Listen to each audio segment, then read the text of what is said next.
하나님께서 오늘 우리에게 주신 말씀은 창세기 1장 1절에서 2장 3절까지 말씀입니다. 말씀의 제목은 창조의 방향과 목적입니다. 사실은 창조에 대한 말씀은 압축적으로 창세기 1장 1절에 다 들어있습니다. 창세기 1장 1절을 다시 한번 우리가 읽어볼까요? 태초에 하나님이 천지를 창조하시니라. 이건 외우시면 됩니다. 창세기 1장 1절. 태초에 하나님이 천지를 창조하시니라. 신학교를 다니는 사람들은 신학교에서 이것을 히브리어로 외워야 됩니다. 그래야 신학교 다녔다 하는 소리를 듣습니다. 제가 외울 수 있는지 모르겠습니다. 기억을 한번 더듬어서 히브리어를 한번 해보겠습니다. 브레시트 바라 엘로힘 에트하 샤마임 에트하 아레츠. 브레시트 하면 태초에라는 뜻이고, 바라 하면 창조하셨다는 뜻이고, 엘로힘 하나님입니다. 에트하 샤마임 하늘을, 왜 에트하 아레츠, 그리고 에트는 쓸이라는 뜻인데 아레츠는 땅이라는 뜻입니다. 하늘과 땅을 그렇게. 이 창세기 1장 1절을 우리가 제대로 잘 믿으면 정말 이것만 잘 믿어도 우리의 삶이 분명하게 달라집니다. 획기적으로 달라집니다. 우리의 믿음은 기본적으로 천지를 창조하신 하나님을 믿는 믿음입니다. 우리 신앙고백 매주일마다 하지요. 제일 첫머리가 어떤 고백입니까? 나는 전능하사 천지를 창조하신 하나님을 믿습니다. 이것이 우리 첫머리입니다. 첫마디입니다. 하나님이 천지를 창조하셨습니다. 1장 1절에 보면, 2절에 보면은 혼돈과 공허 가운데서 하나님이 천지를 창조하셨다. 그렇게 선포하고 있습니다. 하나님이 천지를 창조하시니라. 태초에 하나님이 천지를 창조하시니라. 이 말씀 속에 우리는 두 가지 의미를 발견할 수 있습니다. 이 두 가지를 우리가 믿어야 됩니다. 첫 번째로, 태초에 하나님이 천지를 창조하셨다. 이 말씀을 통해서 우리는 이 모든 세상 만물이 그냥 저절로 생긴 것이 아니고 하나님이 만드신 것이구나. 이것은 단순한 사실이죠. 근데 그 사실의 의미를 우리가 받아들여야 됩니다. 하나님이 만드셨구나. 하나님이 만드셨으니까 온 세상 만물은 하나님의 것이구나. 이것을 우리가 깨달아야 합니다. 그 세상 만물 중에는 무엇도 포함되어 있습니까? 사람이 포함되어 있고, 그 사람 중에는 나도 포함되어 있습니다. 그래서 태초에 하나님이 천지를 창조하시니라. 이 말씀을 믿으면서 우리가 무엇을 깨닫고 인정해야 되느냐 하면은, 나란 존재의 주인이 하나님이시구나. 내 주인은 하나님이시구나. 하나님이 나를 만드신 주인이시구나. 이것을 깨달아야 하는 것입니다. 주인이다, 소유자다. 이것에 대해서 우리가 많이 오해를 합니다. 왜냐하면 세상에서 사람들이 뭔가를 소유하고 주인이 되는 노릇을 하는 것을 우리가 그것이 주인 노릇이고 소유권이다 착각하기 때문입니다. 사람이 세상에서 어떤 물건에 대해서 소유권을 주장하고 행사하는 것과 하나님이 이 천지 만물의 주인이시라는 사실은 전혀 다릅니다. 하나님의 그 소유권은 절대적인 소유권입니다. 생사 여탈권을 가지고 있는 소유권이고, 아무도 거기에 대해서 이의를 제기할 수 없는, 하나님이 그 소유권을 가지고 그 소유물을 가지고 무엇을 하시든지 누구도 이의를 제기할 수 없는 절대적인 소유권이 하나님의 소유권입니다. 왜냐하면 하나님이 만드셨기 때문에. 사람의 소유권은 만든 소유권이 아닙니다. 빌려온 소유권입니다. 그렇지 않다고 주장들을 합니다. 그런데 곰곰이 생각해보면 사람은 어떤 것도 자기가 전적으로 만들어내서 자기의 것으로 소유할 수 있는 것이 없습니다. 우리가 매일 먹는 쌀, 밥, 이것을 우리가 시장에서 돈을 주고 삽니다. 돈을 주고 샀으니까 내 것이다, 내 소유다. 그러니까 이는 내 마음대로 할 수 있다. 우리가 착각을 합니다. 그런데 그 소유권은 하나님의 소유권과 다른 소유권입니다. 하나님이 우리에게 임시로 너희들 이거 사용할 수 있도록 해주겠다. 그렇게 허락하셔서 우리가 빌린 것입니다. 임차권입니다. 사용권입니다. 소유권이 아니고 원소유자는 하나님이십니다. 우리가 값을 치렀으니까 내 것이다. 여러분, 정당한 대가를 치르지 않은 것입니다. 소유권의 대가는 우리가 치를 수가 없습니다. 소유권의 대가를 정당하게 우리의 것으로 만드는 그 대가를 치르려면은 정당한 대가를 그 값어치를 그대로 치러야 됩니다. 여러분, 쌀 한 토를 온 세상 사람들이 다 달려들어서 수십 년간을 만들어내려고 애를 써도 쌀 한 토를 만들어낼 수 없습니다. 농사 지으면 만들 수 있지. 농사 지어야 만들 수 있습니다. 아무것도 없는 중에서 혹은 전혀 쌀과 상관없는 다른 재료를 가지고 쌀을 만들어낼 수 있는 능력이 인간에게는 아직 없습니다. 영원히 없을 것입니다. 쌀을 만들어낼 때 인간이 거기에 기여하고 인간이 영향을 미치는 것은 정말 쌀이 만들어지는 과정의 극히 일부분일 뿐입니다. 만약에 하나님께서 비를 내려주시지 않으면, 하나님께서 태양을 쬐주시지 않으면, 하나님께서 그 쌀의 유전자를 만들어 놓으시지 않았더라면 그 누가 쌀을 만들어낼 수 있겠습니까? 하나님께서 만들어 놓은 그 유전자, 그 씨앗을 가지고 유전자의 그 작동 체계도 모르는 상태에서 그냥 논에다가 하늘에서 내리는 비 끌어다가 뿌려 놔두기, 거기서 햇볕이 쬐고 거기서 비가 또 내리고 또 내리고 계속하는 가운데, 바람이 불고 하는 가운데 씨앗이 저절로 안에서 유전자의 작용에 의해서 발화해서 점점점 자라나는데, 사람이 하는 일은 무엇입니까? 때때로 물기를 잡아주고, 때때로 벌레가 있으면 벌레 잡아주고, 고작 그것밖에 한 것이 없어요. 그래 놓고 이건 내가 농사 지었으니까 내 거다. 하나님 보시기에 너무나 어처구니 없는 것. 모든 우리의 소유가 다 그렇습니다. 우리가 가지고 있는 모든 것이 다 그렇습니다. 심지어는 우리가 전혀 돈을 내지 않고도 공짜로 사용하는 하나님의 것이 너무나 많습니다. 가장 중요하고 소중한 것들은, 우리 생명의 유지에 가장 필요한 것들은 우리가 그냥 단순히 임차료도 낼 수가 없을 만큼 그렇게 귀하고 소중한 것이기 때문에 하나님이 그냥 공짜로 주십니다. 이것을 우리가 알아야 됩니다. 이 모든 것이 하나님이 만들어서 내게 사용하도록 주신 것이구나.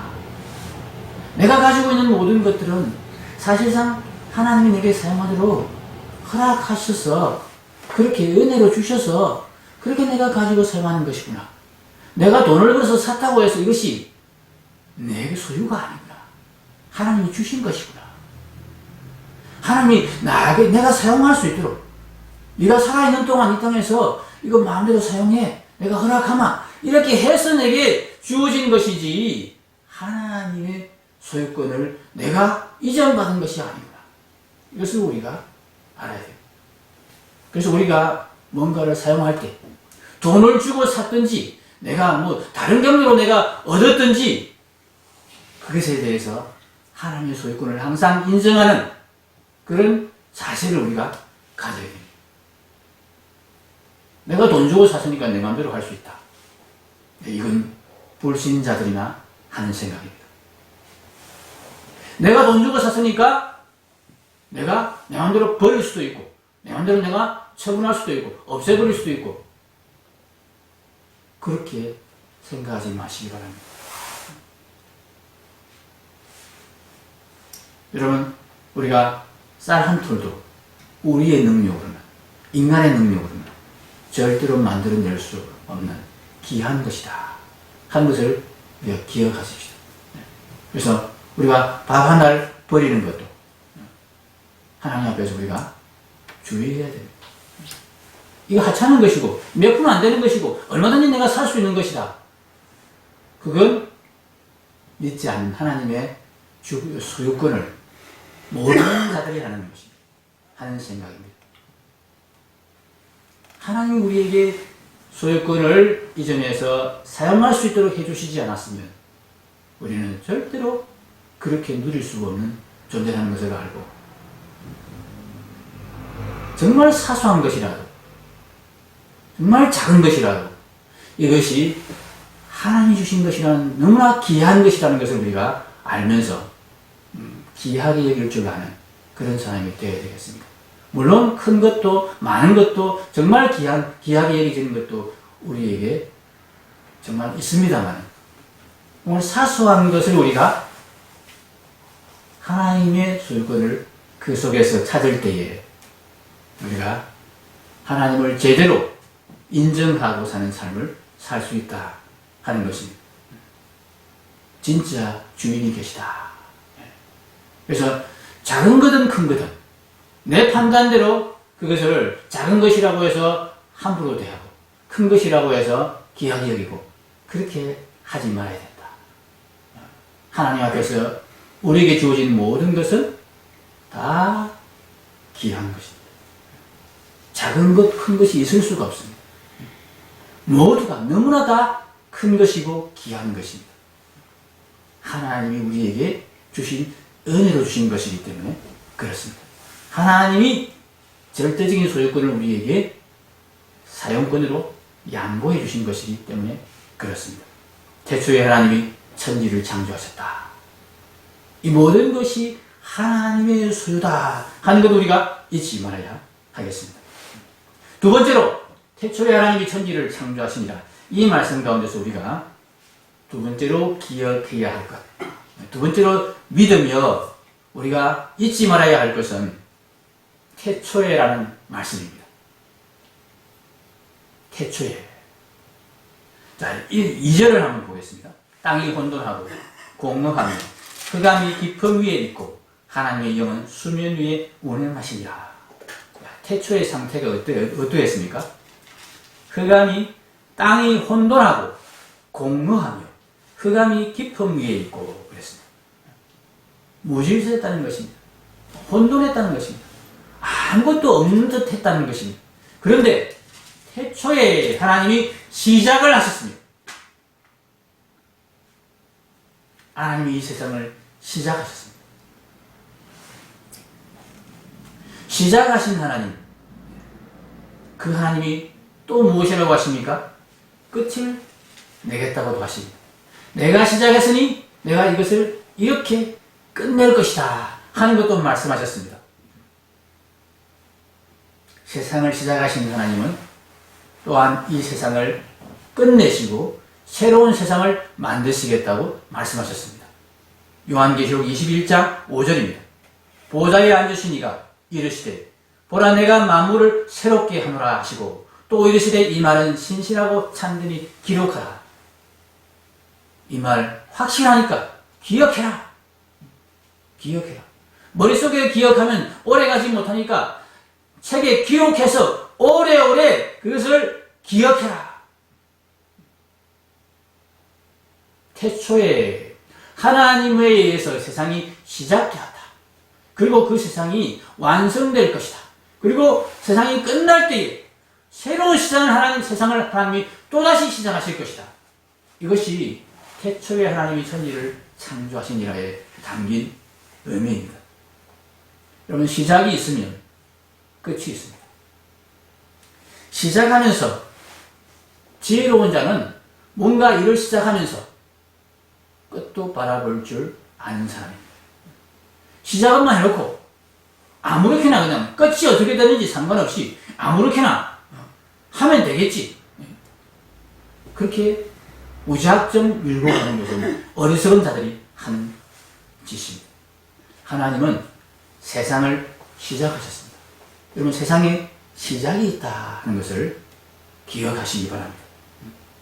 천지를 창조하신 하나님께서 이 천지 만물에 시작을 명령하셨다. 시작을 명령하셨다. 하나님으로 인해서 하나님이 태초에 천지를 창조하실 때 비로소 세상이 시작되었다. 세상이 시작되었다. 시간이 시작되었고 공간이 시작되었고 물질이 시작되었습니다. 그래서 시작이 되었으면 이것이 끝날 날도 있다는 것을 우리는 기억해야 한다 하는 것입니다. 창조의 시작과 끝이 있다 하는 것입니다. 이 창조 속에 우리는 들어있습니다. 이 창조 속에 우리 인생이 들어있습니다. 우리 인생을 의미있게 살려면 우리 인생에 우리가 사는 이 천지만물에 시작이 있었고 이 시작은 끝을 향하여 가고 있다 하는 사실을 기억해야 한다는 것입니다. 하나님께서는 세상을 정말 혼돈과 공허 속에서 질서를 주시면서 그것이 이제는 끝을 향하여 일제히 한 방향으로 가도록 그렇게 시동을 거셨다 하는 것입니다. 세상은 아무렇게나 우연히 이렇게 가다가 저렇게 가다가 그렇게 좌충우돌 그렇게 움직이고 되어져가는 이루어져가는 세상이 아니라는 것입니다. 이 세상은 그렇게 혼돈과 공허 속에서 여전히 헤매는 그런 창조물이 아니다 하는 것입니다. 동시에 이 세상은 시작은 했지만 끝이 없는 그런 세상도 아닙니다. 불교에서 말하는 세상은 어떤 세상입니까? 끝없이 돌고 도는 세상입니다.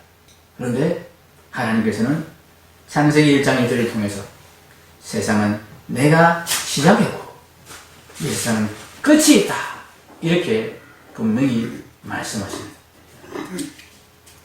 그래서 이 태초에라는 말씀을 통해서 우리는 하나님이 시작하신 세상을 하나님이 어디로 끌고 가실 것인가, 어디에서 끝을 내고 어디에서 완성을 하실 것인가 하는 것을 생각하고 그것을 바라볼 줄 알아야 된다 하는 것입니다. 그 바라보는 방향이 하나님께서 천지 만물을 창조하신 과정을 통해서 나타나 있습니다. 창세기 1장과 2장을 통해서 우리가 분명하게 기억하고 우리 마음에 담아야 될 교훈은 첫 번째로 하나님이 천지 만물의 주인이시다 하는 것과 두 번째로 이 천지 만물에 시작이 있었다 그리고 끝이 있을 것이다 하는 사실이고 그리고 그 시작과 끝이 있기 때문에 이 세상에는 방향과 목적이 있다 하는 것입니다. 이 세 번째가 사실은 가장 중요한 말씀입니다. 3절부터 2장 31절까지의 말씀에 하나님이 천지 만물의 창조의 과정을 쭉 우리에게 알려주시면서 그것을 보여주십니다. 여러분, 첫째 날에 하나님이 무엇을 만드시고 둘째 날에 무엇을 만드시고 하는 이 이야기들은 6일간의 창조의 이야기는 과학자들이 하나님이 천지 만물을 어떻게 창조하셨는지를 참 그 과정을 밝혀내라고 그들에게 지식을 하나님이 제공해주는 그런 말씀이 아닙니다. 물론 그런 연구를 할 수도 있고 성경 말씀을 통해서 우리가 하나님이 세상을 만드신 그 과정을 과학적으로 연구하는 그런 참 근거로 삼을 수도 있습니다. 그런데 하나님은 고작 그런 것을 위해서 우리에게 이 말씀을 주신 것이 아닙니다. 하나님이 창조하신 인생이, 하나님이 창조하신 이 세상에 대해서 어떻게 이해하고, 이 세상에 시작과 끝이 있음을 알고, 이 세상에 방향이 있음을 알고, 그렇게 창조하신, 시작하셨고 끝을 내시겠다는 이 과정 속에서 하나님은 어떻게 이 세상을 만들어서 완성시킬 것인지, 그 세상에 대한 목적을 하나님이 분명히 가지고 계시다는 사실을 알고 그 목적에 맞게 살아가도록 하기 위해서 창세기의 말씀을 주셨다 하는 것입니다. 하나님이 어떻게 세상을 만드셨는지 그것을 연구하는 것이, 그 과정을 과학적으로 연구하는 것이, 그것을 과학적으로 알게 하는 것이 하나님이 창세기를 주신 목적이 아닙니다. 이 세상에 하나님, 이 세상을 만드신 하나님의 목적과 방향을 알게 하시는 것, 이것이 창세기를 주신 목적입니다. 하나님께서 세상을 만드신 과정을 보면 첫째 날 무엇을 만드시고, 둘째 날 무엇을 만드시고, 셋째 날 무엇을 만드시고, 이 말씀이 계속 나옵니다. 그런데 그 말씀이 공통적으로 나오는 표현들이 있습니다. 한번 찾아보겠습니다. 4절에, 3절에 하나님이 이르시되 빛이 있으라 하시니 빛이 있었고, 자, 빛을 만드셨습니다. 말씀을 만드셨습니다. 그 다음에 빛이 하나님이 보시기에 좋았더라. 그리고 뭐라 하셨습니까? 하나님이 빛과 어둠을 나누사 하나님이 빛을 낮이라 부르시고 어둠을 밤이라 부르시니라. 저녁이 되고 아침이 되니 이는 첫째 날이라. 여기까지가 첫째 날 창조 이야기입니다. 빛을 만드셨습니다. 빛을 만드신 대로 그냥 두신 것이 아니고 그 다음에 무엇을 하셨습니까? 빛과 어둠을, 낮과 어둠으로 나누셨다. 둘째 날을 또 보겠습니다. 6절입니다. 하나님이 이르시되 물 가운데 궁창이 있어 물과 물로 나뉘라 하시고, 하나님이 궁창을 만드사 그냥 만드신 것이 아닙니다. 궁창 아래의 물과 궁창 위의 물로 나뉘게 하시니, 궁창을 만들어서 그 궁창으로 인하여서 물과 물이 나뉘게 하셨다. 빛을 만드시고 그 빛으로 인하여서 낮과 밤이 나뉘게 하셨다.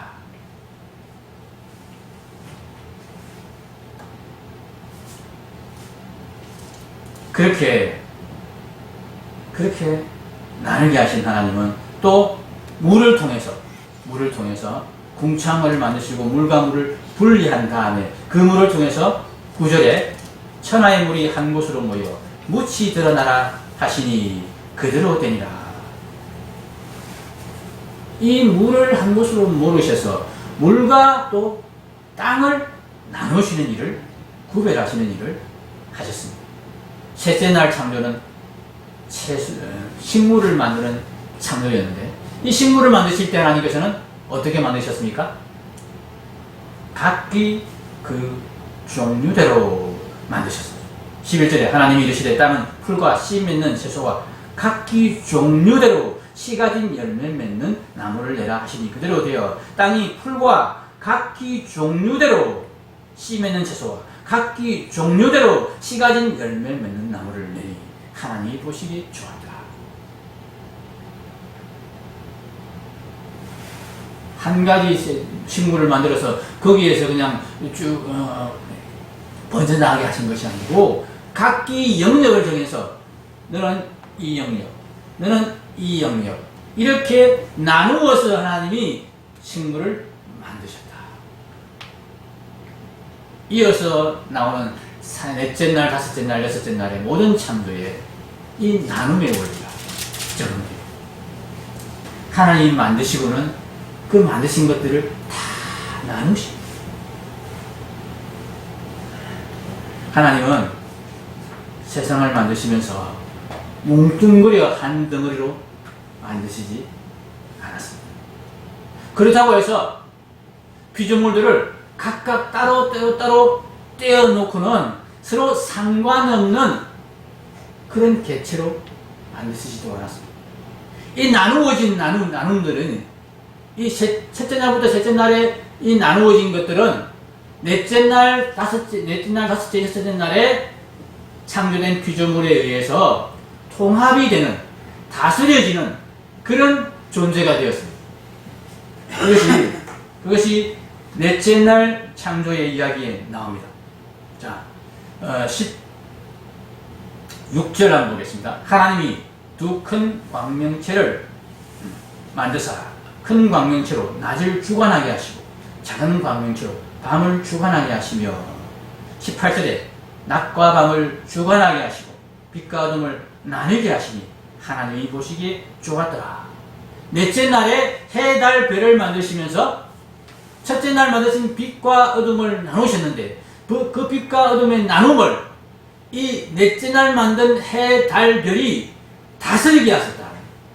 그 나눔이 정확하게 나누시도록 혼돈되지 않도록 이랬다 저랬다 하지 않도록 언제나 낮과 밤이 교대로 계속해서 반복되고 낮에는 밝고 밤에는 어두워지도록 이것을 계속해서 주관하는 계속해서 유지하게 하는 그런 역할을 해, 달, 별을 만들어서 하게 하셨다. 각각의 영역을 나누셨습니다. 그런데 각각의 영역들이 단지 나누어져만 있는 것이 아니라 상관없이 나누어져 있는 것이 아니라 이 낮과 밤이 서로 구분되어 있는 가운데 서로 상호 보완되고 서로 조화해서 상생하는 그래서 전체가 하나의 아름다운 그런 생태계를 이루고 생활 공동체를 이루고 생명의 공동체를 이루는 아름다운 지구를 이루는 그런 창조를 하나님이 이루셨다 하는 것입니다. 하나님께서 세상을 만약에 만드실 때 예쁜 것을 만들어 놓고는 이 예쁜 거 하나 여기다 보관 금고 하나 만들어서 이 예쁘니까 여기다 보관해서 나만 봐야지. 그런 식으로는 또 하나 하나님 보시기 예쁜 걸 만들어서 이쪽 금고에다 넣고 탁 잠가놓고 내가 보고 싶을 때마다 열어봐야지. 이렇게 세상을 만드셨다면 하나님께서 이 세상을 다스리는 일이 참 편하셨을 것입니다. 이 세상에 죄악도 없었을 것입니다. 이 세상이 이 하나님이 다스림에서 벗어나서 하나님이 처음 만들어준 그 나눔의 원리에 벗어나서 막 섞이고 혼돈되고 다시 그렇게 무질서하게 돌아갈 것을 염려하면서 하나님께서 계속해서 세상을 다스리고 그렇게 세상을 간섭하시고 섭리하셔야 될 필요가 없었을 거예요. 그렇죠? 하나님이 골동품 수집가처럼 예쁜 것들을 다 수집해서 각각 칸막이를 쳐놓고 각각 서로 간섭하지 못하고 서로 영향을 미치지 못하게 다 보관해 놓은 다음에 그것을 보고 싶을 때마다 꺼내 보시는 그런 식으로 세상을 보시고 좋아하고 즐거워하셨다면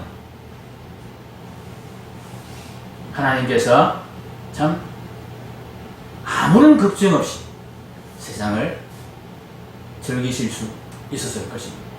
근데 하나님은 그렇게 하지 않으셨다. 하나님은 골동품 수집가의 즐거움을 넘어서는 최고의 즐거움을 원하셨고 그 즐거움에 하나님이 만드신 피조물도 같이 참여하기를 원하셨습니다. 그래서 피조물들을 나눔의 원리에서 나누어서 창조하신 다음에 첫째 날까지는 이 나눔의 원리에 만들어진 이 피조물들을 넷째 날에서 다섯째 날, 여섯째 날에 창조된 피조물들이 첫째 날부터 셋째 날까지 만들어진 피조물들을 그 나눔을 유지하고 다스리는 그런 역할을 하게 하셨습니다. 이것이 창조의 과정에서 하나님께서 우리에게 보여주시려 하는 창조의 원리입니다. 다시 한번 설명드리겠습니다. 첫째 날부터 셋째 날까지 하나님은 나누어서 빛을 만드시고 나누시고 궁창을 만드시고 나누시고 식물을 만드시고 다 각각 영역으로 나누어서 그렇게 배치하시고 만드셨습니다. 그리고는 넷째 날부터 여섯째 날까지의 또 새로운 피조물들을 창조하시면서 이 첫째 날에서 셋째 날까지 만든 피조물들을 다스리고 유지하고 통제하는 그런 역할을 맡기셨습니다. 짐승을 만드시고 바다의 생물을 만드셔서 그 바다를 다스리게 하시고 하늘의 새들을 만들어서 하늘을 다스리게 하셨습니다. 해달별을 만들어서 빛과 어둠을 다스리게 하셨습니다. 땅에는 짐승들을 만들어서 식물들을 먹으면서 그 땅을 다스리게 하셨습니다. 그런데 그것으로만 끝난 것이 아닙니다. 이 다스리는 존재로 창조된 넷째 날에서 여섯째 날까지의 이 피조물들을 또다시 전체적으로 다스리는 한 피조물을 또 만드셨습니다. 그 피조물이 무엇입니까? 예, 사람을 만드신 것입니다. 다스리는 이 피조물들 역시 나눔의 원리에 만들어졌습니다. 혼자서 다 다스리지 않고 서로 협력해서 다스리도록 그렇게 만들어졌습니다. 사람조차도 마지막 다스림의 권한과 책임을 맡은 이 사람조차도 하나님은 남자와 여자가 서로 하나가 되었어요. 남자 여자로 나누어 만드시고는 둘이 하나가 돼서 협력하여서 그렇게 온 세상을 다스리도록 하신 것입니다. 나눔과 하나됨.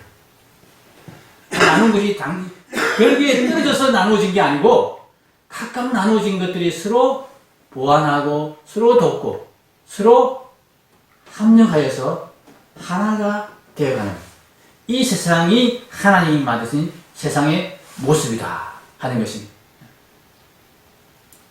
이것을 위해서 하나님이 단계별로 세상의 피조물들을 창조하셨고 맨 마지막에 자기의 형상을 따라 사람을 만드셨다 하는 것입니다.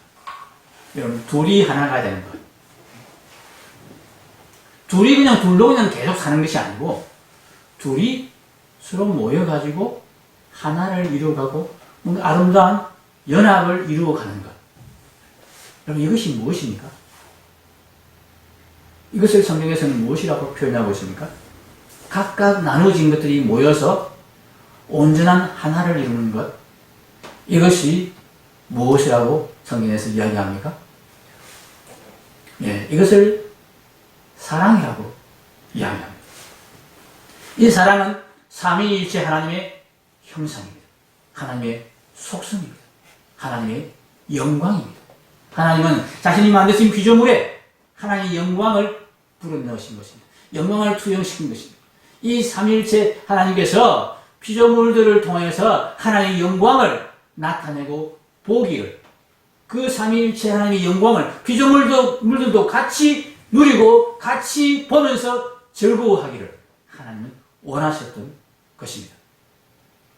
그래서 하나님께서 만든 과정마다 좋았더라 하시면서 마지막에 사람을 다 만들어 놓고 이 과정이 이제 이루어질 것을 보시고 이제 이루어진다. 이 사랑의 나라가, 나의 나라가 나누어진 것들이 서로 하나가 되어서 온전한 사랑을 이루는 이 나라가 이루어질 것을 보시면서 어떻게 하셨습니까? 심히 좋다. 그렇게 말씀하신 것입니다. 그런데 그러시면서 하나님은 그 좋다는 표현을 안식하심으로 나타내셨습니다. 이제 되었다. 이제 시작되었으니까 이것이 온전한 하나됨으로 온전한 사랑의 나라로 완성되는 일만 남았다. 그러시면서 하나님이 이제 내가 안식해도 되겠다. 그렇게 안식하셨는데 그 하나님의 안식이 깨어졌습니다. 어떻게 깨어졌습니까? 가장 정점에 있는 온 세상을 하나로 만들어가는 이 다스림을 최고 위치에서 이루어 나가야 될 책임을 맡은 인간이 그 다스림을 온전하게 베풀지 못한 것입니다. 이 다스림을 마지막 표준버린 인간은 어떻게 다스림을 베풀어야 되느냐? 하나님의 다스림을 받으면서 하나님이 나의 주인이라는 것을 인정하면서 하나님이 이렇게 세상을 시작하셨고 이렇게 하나님이 세상을 움직여 가시고 이끌어 가시고 완성시켜 가실 것이라는 것을 알고 그에 맞추어서 이 세상을 그렇게 다스려 가야 하는데 그렇게 하지 아니하고 자기 마음대로 세상을 다스리려 한 것입니다. 이것이 첫 번째 아담의 타락이었고 이것이 최초의 죄악이었습니다. 이것이 죄의 출발점이었습니다. 이것 때문에 하나님께서 독생자 예수님을 보내셔서 새롭게 하나님의 다스림을 받는 자리로 우리를 초청하신 것입니다. 하나님의 다스림대로 이 세상을 다스리는 그런 자리로 우리를 다시 회복시키기 위해서 하나님이 예수님을 우리에게 보내신 것입니다. 예수님께 속해서 둘째 아담이신 예수님께 이제 온전히 우리가 붙어서 첫째 아담과 첫째 여자는 이 일에서 실패하였습니다. 그런데 둘째 아담과 둘째 여자인 교회는 온전히 서로 하나 되는 가운데 하나님의 다스림을 이 땅에 가져오는, 그래서 온전한 하나님의 사랑의 나라를 이루는 그 일을 이루어 내야 됩니다. 이것을 위해서 하나님께서 지금도 세상을 움직여가고 계시고 지금도 쉬지 않고 일하고 계십니다. 일곱째 날에 안식하셨던 하나님께서 이제 다시 일하시기 시작했습니다. 요한복음 5장 17절에 이렇게 말씀하셨습니다. 예수께서 그들에게 이르시되 내 아버지께서 이제까지 일하시니 나도 일한다. 하나님이 아직 안식하지 못하고 계십니다. 이 하나님의 나라가 나누어진 이 나라가 온전히 하나로 통합되는 그 통일왕국 사랑의 나라로 세워지는 그날까지 하나님은 우리를 붙들고 일하고 계시는 것입니다.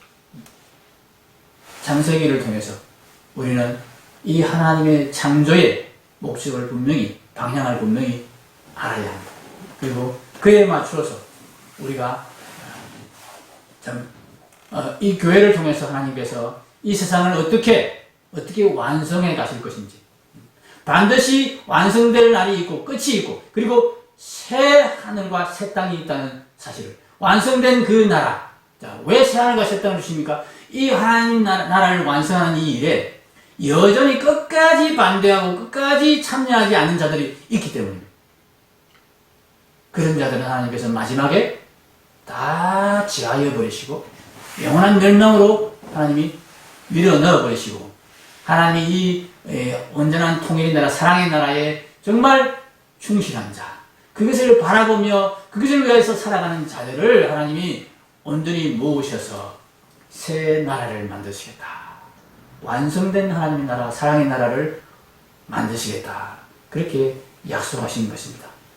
사랑하는 성도 여러분, 우리는 그 나라를 바라보며 하나님이 첫 번째 창조가 온전한 창조로 이루어지는 그 날을 바라보며 그것을 향해서 같은 방향으로 달려가는 사람들입니다. 하나님은 우리를 서로 다르게 만드셨습니다. 하나님은 세상을 이 나눔의 원리에 의해서 만드셨습니다. 그런데 그 나눔은 다르다고 해서 그냥 서로 상관없이 그렇게 각각 각자의 삶을 사는 다름이 아니라 다른 가운데서 다름이 모여서 온전히 하나를 이루는 그런 다름이어야 합니다. 교회 안에서 우리는 서로 다른 지체들을 만납니다. 교회 안에서 우리는 참 천차만별인 사람들을 만납니다. 하나님은 교회 안에 그런 서로 다른 지체들을 모이게 하셨습니다. 교회는 또래 집단이 아닙니다. 교회에 와서 많은 분들이 이렇게 이야기합니다. 수준이 안 맞아서 같이 못 놀겠다. 그래서 교회 안에서도 또래 집단을 만들기도 합니다. 청년부는 청년부대로, 중고등부는 중고등부대로, 또 노인부는 노인부대로, 그렇게만 모이려 하는 그런 교회들이 있습니다. 물론 우리가 서로 하나가 되는 이런 훈련을 하기 위해서 낮은 단계의 훈련을 위해서 또래들끼리 모여서 하나가 되는 훈련을 하고 그 다음에 서로 생각도 다르고 나이도 다르고 성별도 다른 그런 수준도 다른 그런 사람들끼리도 하나가 되는 훈련을 하기 위한 전 단계로서 그렇게 하는 것은 필요합니다만 거기에 머물러 있으면 안 됩니다. 하나님이 세상을 만드실 때에 우리에게 분명한 방향을 보여주셨습니다. 왜 만드셨는지, 무엇을 위해 만드셨는지, 서로 다른 각각 나누어진 것들이 온전히 하나를 이루어가는 그 나라를 하나님은 바라보면서 세상을 만드셨다 하는 것을 기억해야 됩니다. 그래서 우리가 이 하나님의 나라의 원형인 교회에서 그 나라를 이루어가려는 그런 노력들을 해야 합니다. 서로의 다름을 인정하고 우리는 다른 사람들끼리 모여서 하나가 되어야 된다. 이것이 하나님께서 가장 기뻐하시는 사랑의 나라의 모습이다. 이것이 우리 안에 이루어질 때 우리의 나라가 완성되는 것이다. 하나님 나라가 완성되는 것이다. 하나님이 거기에 영생을 주신다고 말씀하셨습니다. 거기에 하나님께서 생명을 주신다고 말씀하셨습니다. 그 나라를 하나님이 영광스러워하며 기뻐하신다고 하셨습니다. 그 일을 위해서 우리가 준비되어 있는 것입니다. 교회가 그 일을 위해서 앞장서 나가야 하는 것입니다. 세상에 그런 하나님의 창조의 목적을 세상에 보여주어야 하는 것입니다. 그것이 이루어지고 있음을 우리 교회 가운데서 이루어지고 있음을 우리가 증거해야 되는 것입니다. 다르기 때문에 우리는 같이 있습니다. 이 각각 다른 지체들이 하나가 되는 그 일이 하나님이 세상을 만드시고 운행해 가시는 가장 중요한 목적이다 하는 것을 기억하며 서로 다른 지체들이 하나가 되는 이 일이 우리에게서 일어나기를 간절히 바랍니다. 기도하겠습니다.